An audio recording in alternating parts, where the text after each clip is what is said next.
안녕하세요. 오늘도 지난 영상에 이어 월급 받는 알짜 상가에 투자하라 라는 책을 소개합니다. 이번 시간에는 상가 실전 투자 전략인 상가 매입 전략에 대하여 소개합니다. 그러면 책의 주요 내용을 살펴보도록 하겠습니다. 알짜 상가 고르기.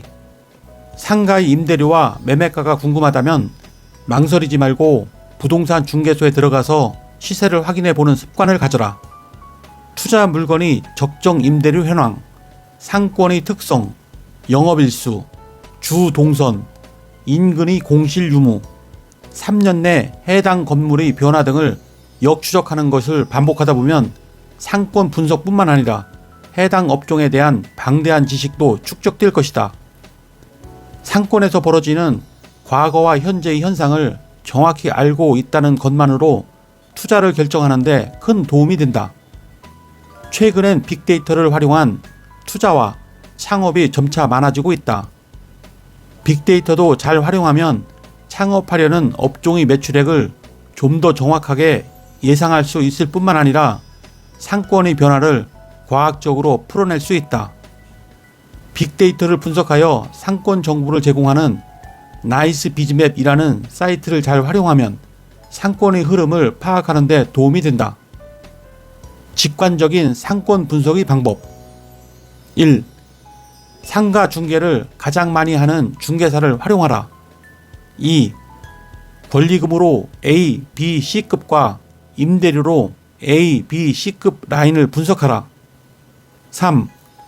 유명 프랜차이즈의 입점 위치를 체크하라. 4. 핵심 동선을 파악하라. 절세 노하우. 상가는 보통 1년 이내에 매각하면 수익의 50%, 2년 이내는 수익의 40%를 양도소득세로 내지만 매입 후 2년이 지나면 금액에 따라 6에서 45%의 일반세율로 차등해서 세금을 낸다. 그러므로 1년이나 2년 이내 매각하면 양도 차익의 절반 정도를 양도소득세로 내기 때문에 매각 시기는 최소 2년 후가 적절하다. 일단 2년이 지나면 상황에 따라 갖고 있던 상가 중 하나를 일반 세율로 적용받아 매각할 수 있고, 매매 시장이 그다지 좋지 않다면 그대로 보유하면서 임대 조건을 조금 상향하여 다음 기회를 누릴 수도 있다. 상가 투자는 아파트보다 세금이 많이 나온다는 이유로 투자를 꺼린다는 분들이 의외로 많다. 상가의 재산세는 아파트나 주택과 비교하면 약 3배 정도로 높은 편이다. 상가는 재산세 외에도 1년에 한 번 납부하는 교통유발 부담금이 있다. 교통유발 부담금이란 상가가 접하고 있는 도로를 이용함으로써 발생하는 혼잡세의 성격이 강하다. 그러나 이런 세금을 다 합쳐도 상가의 한 달 임대료에 불과하다.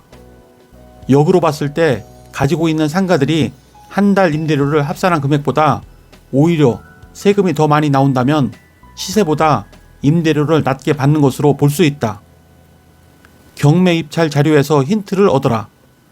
경매를 통해 상가를 매입하면 과거에 어떤 식으로 운영되었는지 정보가 전혀 없는 분양상가보다 시장 패턴을 예측하면서 입찰할 수 있다.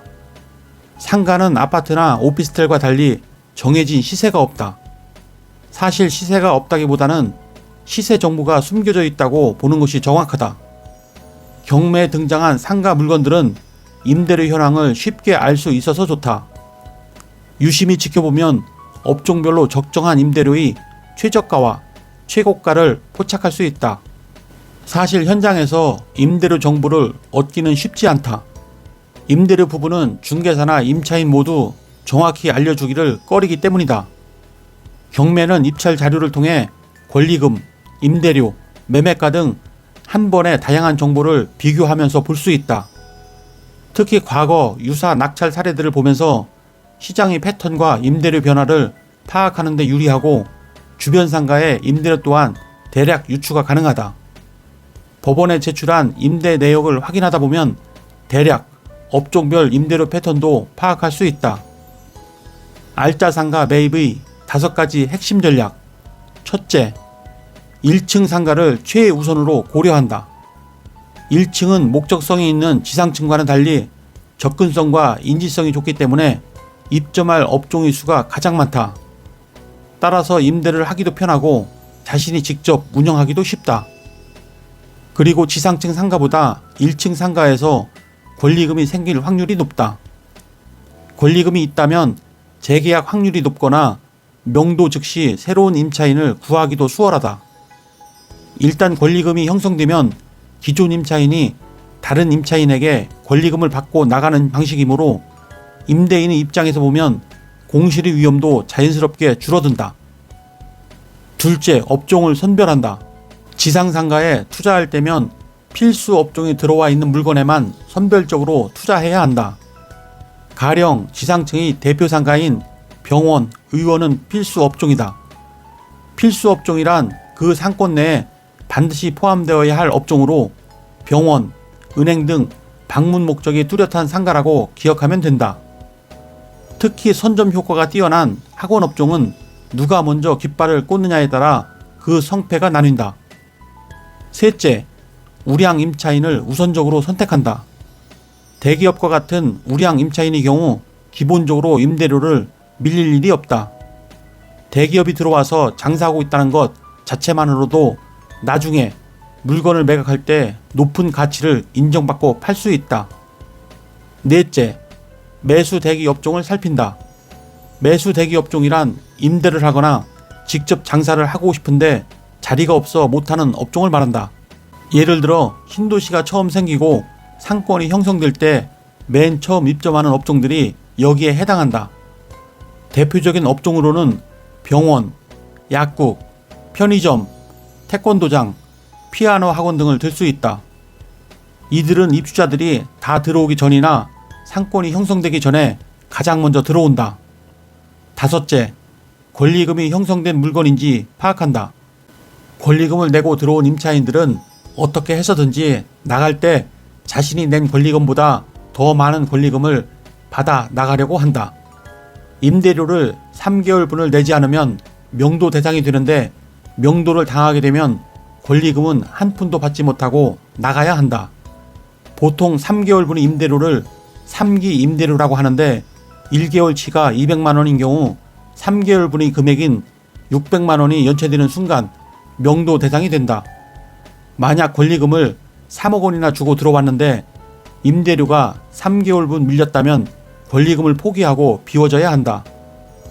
그래서 권리금이 형성된 상가는 임차인이 나중에 자신의 권리금을 더 받아서 나가야 하므로 3개월 이상 임대료를 밀리지 않으려고 한다. 이 말은 곧 그만큼 안정성과 지속성이 보장된 물건이라는 의미로 받아들일 수 있다. 매입부터 매각까지 투자 로드맵을 그려라.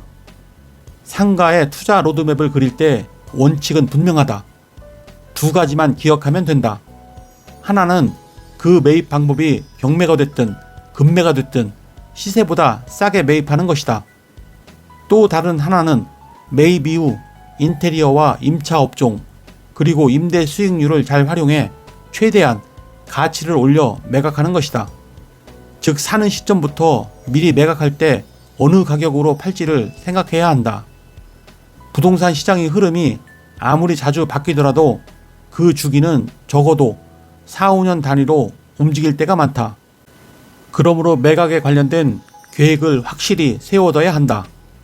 단기로 접근할 물건들은 2년이나 4년 이후에 재계약을 통해 계약 조건에서 수익률을 최대한 높여 일반 세율을 적용받아 매도하는 방식으로 접근한다면 매입 시 예상한 매각 수익을 올릴 수 있다. 보통 지상층의 목적성이 강한 임차인이 들어왔을 때 이런 매도 방식은 효율적이다.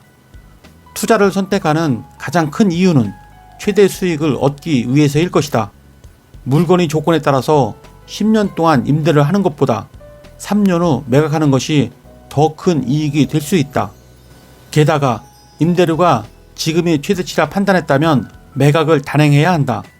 무조건 팔라는 것이 아니다. 가장 효과적인 타이밍에 임대와 매각을 통해 최대 수익을 내라는 이야기다. 들어갈 때와 나올 때를 잘 알아야 한다. 보유냐 매각이냐의 문제가 아니라 장기로 보유할 것인지 단기로 보유할 것인지 둘 중 하나를 선택할 뿐이다.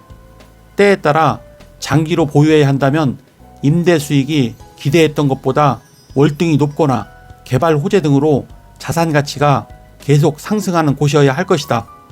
보통 1층 상가들이 이러한 조건들을 잘 갖추고 있다. 네, 이상으로 책의 주요 내용을 살펴보았고요. 상가 매입 시에는 언제나 1층 상가를 예의주시해야 합니다. 2층 이상 지상층을 매입한다면 업종에 더 주목해야 합니다. 매입부터 매각까지 투자 로드맵을 그리고 투자해야 합니다. 고수는 매각까지 금액과 기간을 예상하고 매입 전략을 세웁니다. 상가 매입 전략을 이해하는 데 도움이 되셨다면 구독과 좋아요 부탁드립니다. 그러면 다음 시간에 뵙겠습니다. 감사합니다.